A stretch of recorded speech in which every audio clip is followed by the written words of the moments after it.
Bapak, Ibu, Saudara-saudari, salam sejahtera buat kita semua. Kita mensyukuri segala apa yang Tuhan nyatakan dalam hidup kita dalam pemeliharaannya yang senantiasa kita alami. Karena itu mari bersama kita kembali datang padanya dalam renungan kita bersama pada malam ini. Kita berdoa.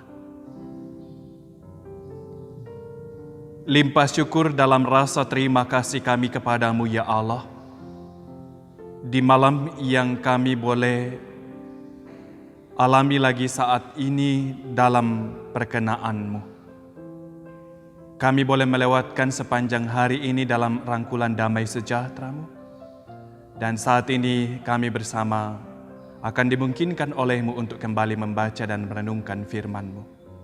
Tuhan tolong kami semua. Di dalam nama Tuhan Yesus. Amin. Bapak, Ibu, Saudara-saudari, jika pertanyaan kepada kita mengatakan berapa kali berdoa dalam sehari?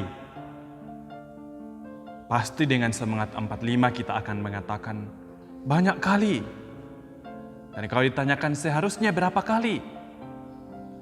Kita akan menjawab dengan semangat tidak terbatas. Berkali-kali. Jika demikian kenyataannya sungguh luar biasa. Tapi kalau kita hitung-hitung, bisa saja ada orang yang berdoa 3 kali sehari hanya saat makan, itu pun kalau tidak lupa. Atau 5 kali makan tambah bangun dan tidur, itu pun kalau tidak lupa juga. Atau kalau tidak terlambat mau ke sekolah, mau ke kantor, ataupun ke tempat kerja. Dan pada akhirnya seringkali kita melupakan doa dalam hidup kita. Rasul Paulus pernah menasihati jemaat di Kolose agar mereka bertekun dalam doa. Dalam Kolose pasal 4 ayat yang kedua dikatakan, bertekunlah dalam doa dan dalam pada itu berjaga-jagalah sambil mengucap syukur. Kondisi jemaat di Kolose kala itu diingatkan Paulus bahwa doa harus mereka lakukan dengan bertekun.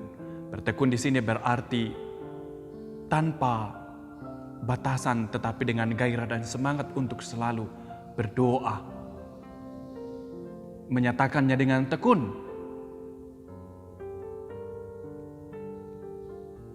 Dan juga berjaga-jaga. Dalam situasi ini, Paulus mau mengingatkan kepada jemaat di Kolose bahwa dalam menghadapi tantangan kehidupan ini, peranan doa sangat besar yang juga merupakan wujud untuk berjaga-jaga. Dan sebagai bentuk kehidupan yang terus memberitakan Injil, hanya dengan topangan doa kita akan mampu melakukan semuanya. Karena dalam doa kita meminta Tuhan yang berkarya. Sehingga kabar sukacita pemberitaan Injil terus dapat kita lakukan dalam seluruh kehidupan yang kita nyatakan sebagai kesaksian di tengah-tengah dunia ini. Bapak, Ibu, Saudara-saudari, pernahkah Bapak, Ibu ikut antrian atau menunggu? Pasti pernah, siapapun kita. Kita semua pasti pernah antrian atau menunggu sesuatu. Menunggu itu memang sesuatu yang sangat tidak mengenakkan. Menunggu itu sesuatu yang memang sangat membosankan, bukan? Dan tidak sabar untuk mendapat giliran. Kita ke bank harus antri, kita ke Pertamina harus antri, dan berbagai hal yang kita lakukan dengan antri atau menunggu. Nah, perjalanan hidup kita saat ini, Bapak, Ibu, Saudara-saudari, ibaratnya sedang antri atau menunggu.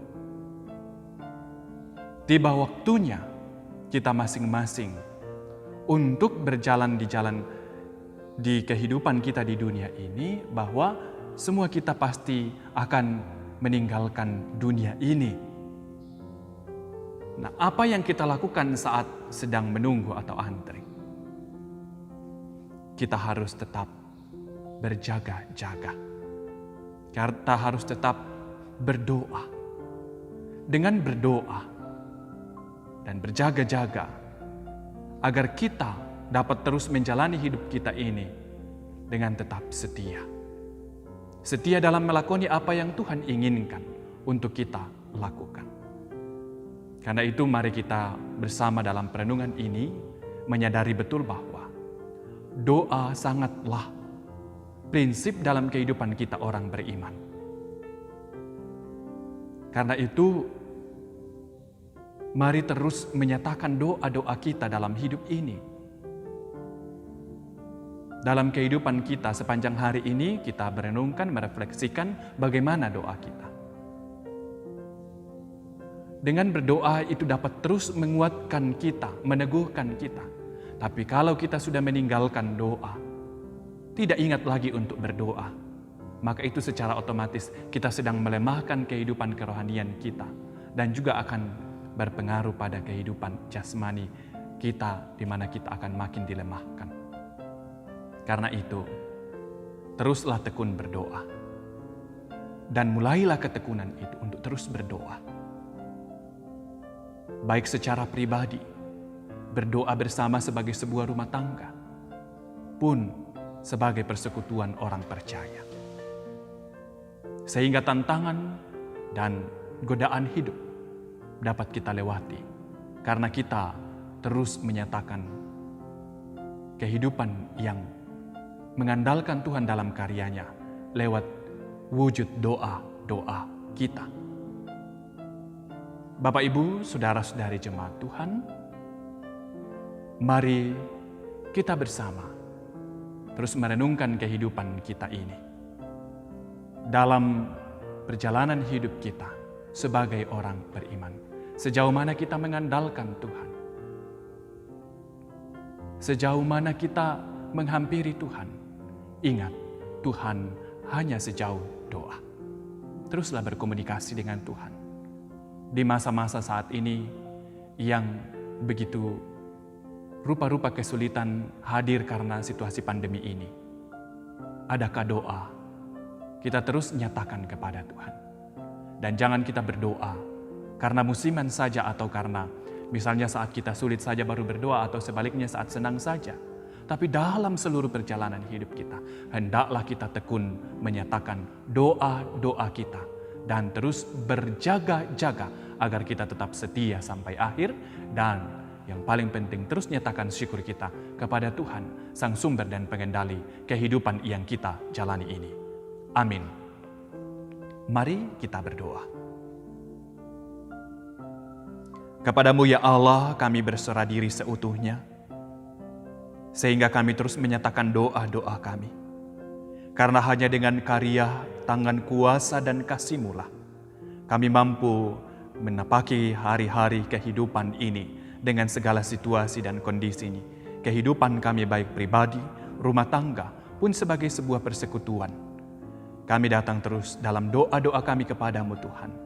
Dalam permohonan kami akan uluran tangan kuasa dan kasih Tuhan bagi kami di tengah-tengah situasi saat ini.